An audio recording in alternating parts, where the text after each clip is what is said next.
Hi అండి, welcome to our channel Gayatri talks. మీరందరూ ఎలా ఉన్నారు? నేనైతే బాగున్నాను. ఈరోజు క్రిస్పీ కార్న్ ప్రాసెస్ ఏంటో చూసేద్దాం. ఒక గిన్నె తీసుకొని కొంచెం 2 చిన్న గ్లాసులు వాటర్ పోసుకొని దాంట్లో సాల్ట్, పసుపు యాడ్ చేసుకొని కార్న్ పెట్టుకొని మనం స్టవ్ వెలిగించుకొని పొయ్యి మీద పెట్టాలి.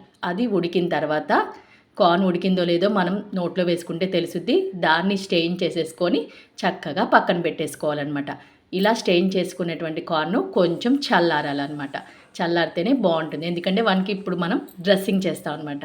ఇప్పుడు 1 స్పూన్ కార్న్ఫ్లవరు, 1 స్పూన్ మైదా, కొంచెం బియ్యపిండి వేసి కార్న్కి మనం డ్రెస్సింగ్ చేయాలన్నమాట. ఈ చల్లారినటువంటి కార్న్కి ఇవన్నీ కూడా చక్కగా పట్టి మనం వేపుకున్నప్పుడు చాలా బాగా క్రిస్పీగా చక్కగా రావడానికి ఈ డ్రెస్సింగ్ అనేది చాలా చాలా వెరీ ఇంపార్టెంట్ అనమాట.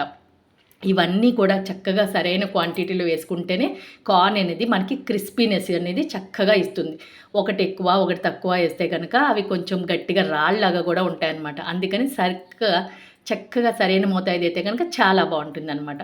ఇలా చక్కగా కలిపేసేసుకొని దానికి కొంచెం మనం జీలకర్ర పౌడరు, కొంచెం మిరియాల పౌడర్ కూడా కలిపేసేసుకొని పక్కన పెట్టేసుకుంటే చక్కగా పట్టుద్ది. మనకు చేతితో కనుక కలుపుకుంటే కనుక ఆ కన్సిస్టెన్సీ అనేది కార్న్కి చక్కగా పిండి పట్టిందో లేదా అనేది తెలుసుద్ది.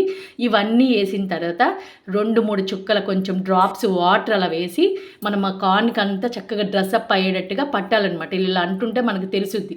ఎక్కువ అక్కర్లా, ఓన్లీ కొంచెం నీళ్లు చూసారు కదా చిలకరించినట్టు అలా పెడితే కనుక చక్కగా పట్టుద్ది. చూసారా, మనం కలుపుతుంటే చక్కగా దానికి పట్టేసి మిగతా రిమైనింగ్ పిండి అంతా అలా వదిలేస్తుంది. దాన్ని మనం ఇలా స్టెయిన్లో వేసేసి జల్లిచ్చేస్తే కనుక ఎక్స్ట్రా ఉన్నటువంటి ఆ డస్ట్ అంతా కూడా ప్లేట్లో పడిపోద్ది. తర్వాత మనం ఆయిల్ పెట్టుకొని వేపుకున్నప్పుడు అదంతా కూడా గసి లేకుండా చక్కగా ఉంటుందన్నమాట.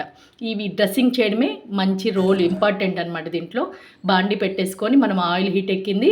ఇప్పుడు కార్న్ అనేది మనం కొంచెం కొంచెంగా వేసుకొని వేపుకుంటే కనుక నూనె కూడా వేస్ట్ అవ్వకుండా ఉంటుంది. ఎందుకంటే ఎక్కువ ఆయిల్ పోసేసుకొని మొత్తం అంతా వేసుకునే కన్నా చిన్న బాండి పెట్టుకొని కొంచెం కొంచెంగా వేపుకుంటే కూడా కార్న్ అనేది చాలా బాగుంటుంది. ఆయిల్ హీట్ అయిన తర్వాత మీడియం ఫ్లేమ్లో పెట్టుకొని చక్కగా కలుపుకుంటూ మధ్యలో అలా పెట్టుకుంటే ఆ కార్న్కి పట్టినటువంటి ఆ డ్రెస్సింగ్ అంతా కూడా చక్కగా వేగి 5 నిమిషాల్లో మనం అలా చూస్తూ ఉండగానే నిదానంగా వేగుతుంది అనమాట. చక్కగా మనం తీసిన తర్వాత నోట్లో వేసుకున్నప్పుడు ఆ క్రిస్పీనెస్ అనేది మనకి క్రంచీనెస్ చాలా అంటే చాలా బాగా తెలుస్తుంది అనమాట. అందుకని ఒక్కొక్క వాయ తీసేసుకొని నిదానంగా కొంచెం కొంచెం వేపుకుంటే కనుక మనకి నూనె కూడా పాడవకుండా ఉంటుందన్నమాట. ఎందుకంటే కాకు నూనె ఎక్కువగా వాడకూడదు కదండి, అందుకనే చెప్తున్నాను అనమాట. ఇదంతా రెడీ చేసేసుకుంటే మనకి మిగతా ప్రాసెస్ చాలా ఈజీగా ఉంటుంది. ఇప్పుడు వేపుకున్నటువంటి కార్న్ని ఒక బౌల్లో వేసుకొని దానికి మనం కావాల్సినటువంటి కారము, కొంచెం మళ్ళీ జీరా పౌడరు, సాల్ట్, ఇవన్నీ టేస్ట్కి సరిపడా చక్కగా వేసుకోవాలన్నమాట. ముందే ఆనియన్ కూడా చాప్ చేసి పెట్టుకున్నాను, ఆ ఆనియన్ కూడా వేసేసుకున్నాను. తర్వాత నిమ్మకాయ కావాలి, నిమ్మకాయ కట్ చేసి పక్కన పెట్టుకున్నాను. మనకు కావాల్సినటువంటి కారం వేసుకోవచ్చు. మరీ ఎక్కువ వేసుకున్నా కూడా క్రిస్పీ కార్న్లో బాగోదు. ఈ మధ్య పిల్లలు బాగా తింటున్నారు కాబట్టి ఈవినింగ్ స్నాక్ టైంకి చాలా అంటే చాలా టేస్టీగా ఉంటుందన్నమాట. చూసారు కదా, ఆ నిమ్మకాయని కొంచెం ఒక డ్రాప్స్ కొంచెం పడేటట్టుగా వేసుకుంటే కనుక మనకి పులుపు సరిపోతుంది. మరీ ఎక్కువ అయితే వేసుకోవద్దు. పైనుంచి ఉల్లిపాయలు కావాలి అనుకున్న వాళ్ళు పెద్దవాళ్ళు పచ్చిమిర్చి వేసుకోండి, పిల్లలకైతే వద్దు.